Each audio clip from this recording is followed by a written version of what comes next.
দেখি জ্বালা দিলে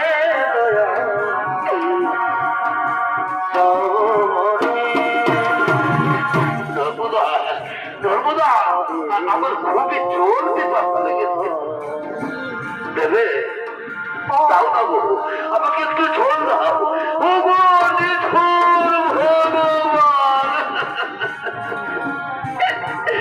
কেমন তোমার নির্মুখ পরীক্ষা ধরে কেমন তোমার নির্মুখ পরীক্ষা এই মহামরুভূমিতে আমি কোথায় চলতে পারি ওই অনেক দূরে একটি কুটির দেখা যাচ্ছে আমি যাবো ওই কুটির থেকে আমার স্বামীর জন্য আমি জল দিয়ে আসবো ও বাবার দেবতা চলো আমি ওইখানে একটু বিশ্রাম করতে আমি এক্ষুনি তোমার জন্য জল নিয়ে আসবো